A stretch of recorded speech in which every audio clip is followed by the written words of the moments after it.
We begin with that bombshell from the jury in a South Carolina courtroom. The trial of former police officer Michael Slager in the fatal shooting of Walter Scott.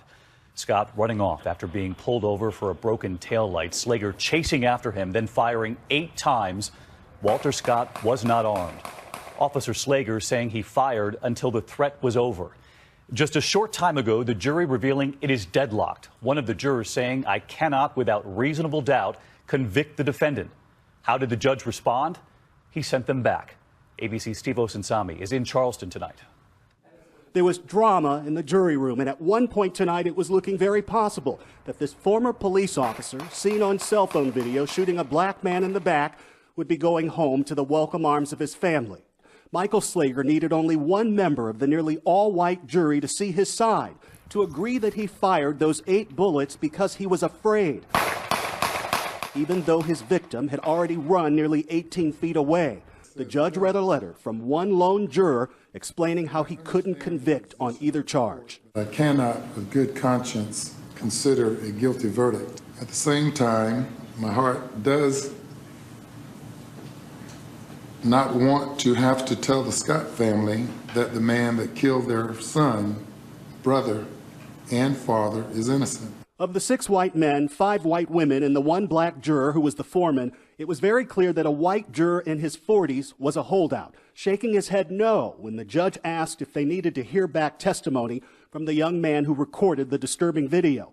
Appeals from Slager's attorney worked. In closing arguments, he told jurors they need to think blue and not white or black, and send what he feels is a message of support to police across America.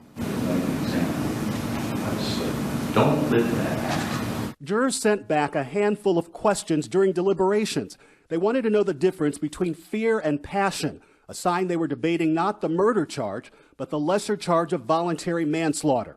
Steve Osinsami with us live tonight. And Steve, those jurors with another request for the judge just moments ago? Yes, David, the jurors have had enough for the night. They wrote to the judge saying they'd like to go home for the weekend, and they'll start again first thing Monday morning. This has also been especially tough on the 2 families in this case. The Walter Scott family, the mother of Walter Scott, sat in tears today.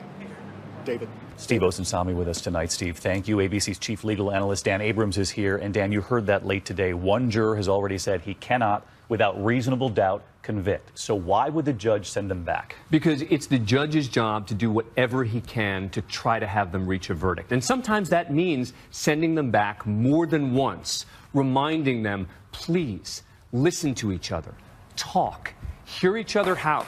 It happens in a lot of cases. And in some cases, the jurors will come back and say, Your Honor, we are hung. We simply cannot reach a verdict. But in others, and I've seen this happen, the jurors who insisted they couldn't reach a verdict come back and say, Your Honor, we've reached a verdict. They've changed their mind. We'll have to see. Dan, thank you.